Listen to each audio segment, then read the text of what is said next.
I'm going to make kind of a short video today. And in order to be fully transparent about my life, I want to show you this. I didn't even clean it up. What I want to discuss today is my sourdough starter. So I've seen that a lot of people have a lot of different ways that they take care of this. So I wanted to explain how I do it, which I think is a pretty simplified way to take care of things. But just keep in mind, there's other people that do things differently. I've seen some people keep it in the fridge or things like that, but I'll talk about that here in just a second. But we're gonna be talking about how I take care of, store, and feed my starter. So sourdough is a very cool thing. There's a lot of microbes that live within this because this is flour and water and starter.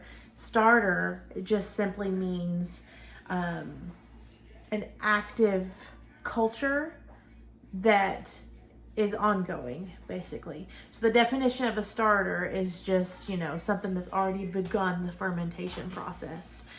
Now, the science behind fermentation is beyond me, but what I got was an amount of starter from my mother-in-law back in the day. I've been doing this for a little over, probably about a year and a half.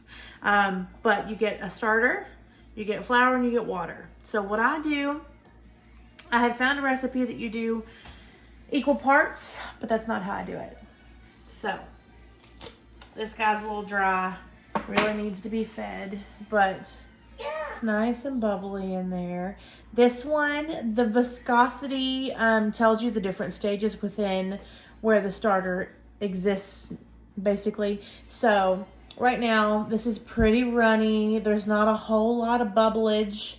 And that tells me that mine is hungry. So I'm gonna feed it and hopefully get to make some bread tomorrow or something. All right, so I have my half cup measuring cup, and all I'm gonna do. I want some Becky straws too. So what I do is I take my half cup measuring cup, I take my existing starter, and I get half a cup of it. Now, recipes that I've seen how people do this, and this is how I used to do it myself, was I would do equal parts of water, flour, and starter. Now, I've seen different people do different things based on the type of flour they use. I've seen people use all-purpose. I've seen people use whole grain. It's just gonna depend on your preference. So what I do is an all-purpose flour. I think it's unbleached. I'm not too picky on it, but it's got regular flour, plain Jane, starter, and water. Now, the way I do it is a little different than how people say mostly. So I've poured my half cup in here. This is the existing starter that I'm going to use. The remainder here, I'm gonna put in a jar that lives in my fridge. This is my discard. Oh, I hope you heard the pss that it made. Woo. Woo. Fermentation process. I've always thought it smells a little bit like alcohol, but I pour my existing into this jar here, and this will live in my fridge, or I will use it. This is how I use. This is what I use for some of my discard recipes, like cinnamon rolls, my tortilla. I already shared a video for my tortillas I make.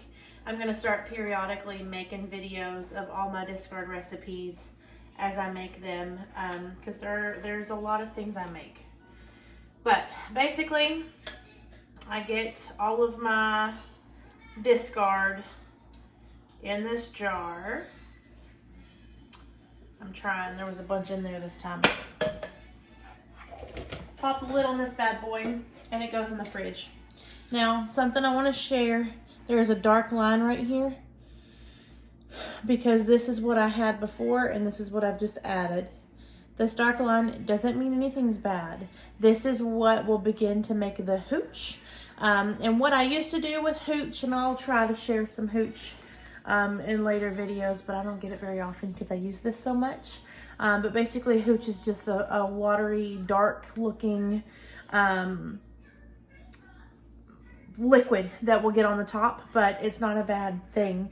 I used to just stir my hooch back in, but I read a study that said that it's actually a little better for your culture to pour it off, but it honestly does not matter either way.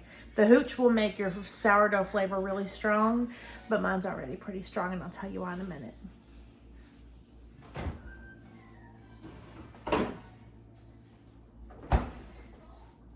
Okay, I'm gonna go clean this awful looking jar. Okay, so my jar is clean.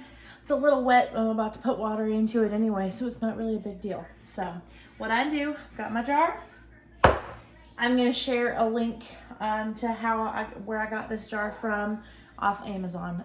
It came with a temperature gauge on the sticker for the side of it. Really, I don't use that. And a mixing spoon, which is pretty cool. So I just wanted to pop back in here for a second, sitting on my couch editing my video. I could not find the link as promised for the specific jar, specific size, all of that that I mentioned. So I'm going to include a link for, a marker on your hand. I'm going to include the link for one of the jars that I would get if I were just starting out on the whole sourdough thing. Gabe would like to show you the marker on his hand. Oh, goodness. Orange. Oh. So I'll share a link for if I were to get one now. Okay. So I just pour this in here.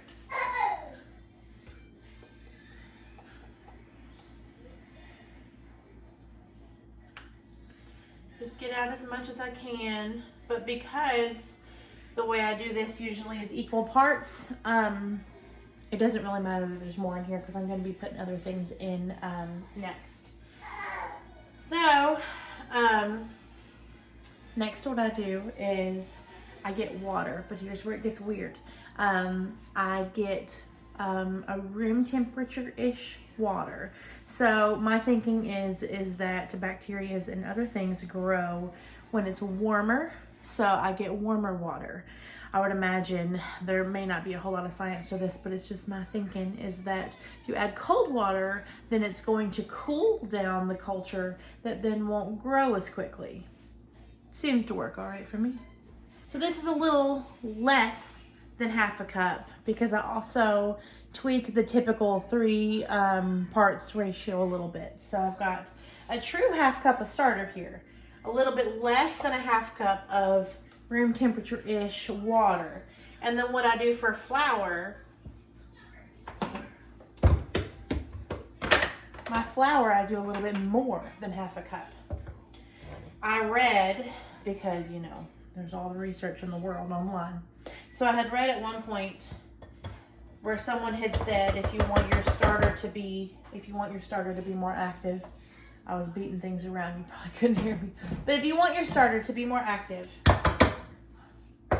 you give it what I had read called a dry feed. Basically, just mix all this up real good. And I like it to be pretty thick because I find that if it's thicker, it tends to rise a little better. So this here is a little too thin for my liking. I just wing it a little bit on this part.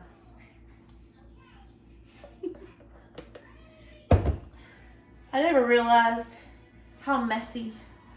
I wonder sometimes if I would have still wanted to do sourdough if someone told me my kitchen was always going to be covered in flour. All right, so try to mix this up again with you. This one's a little better. I like it to be pretty dry, pretty thick. I want it about like that. Let me get this making a little more sense here. Hang on.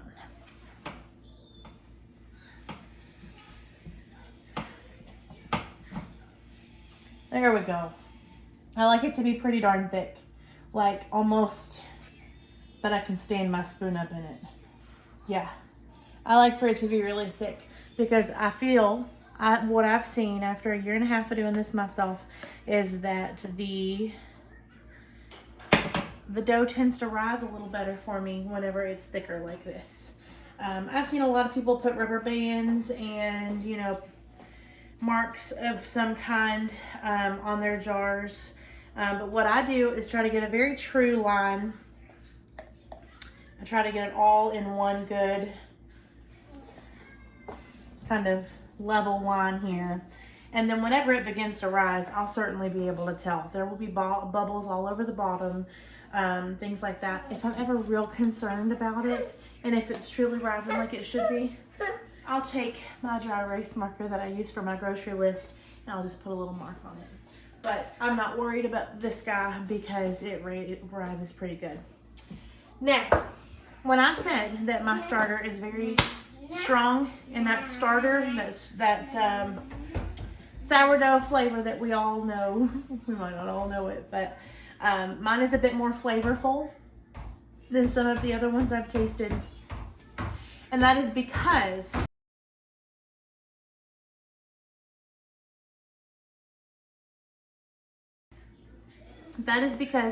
when this is rising, I will burp it. I will burp it. Basically all that means is that I will take it, I'll pop this lid off, and I'll bang it around a little bit. I'll like thump it on the counter.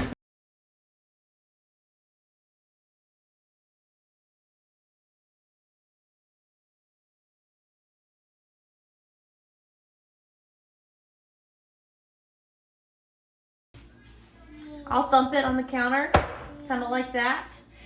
It'll make it all fall back down. A lot of the bubbles will pop.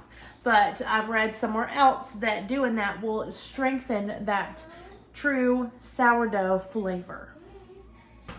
So this guy will just hang out on my counter. I'll probably have a good rise, and it will probably be ready to cook with or bake bread with tomorrow morning. It is about 6:30 at night right now, so I've just fed it, and so I need about 12 hours typically, so about 7 o'clock tomorrow morning I'll probably start my bread recipe.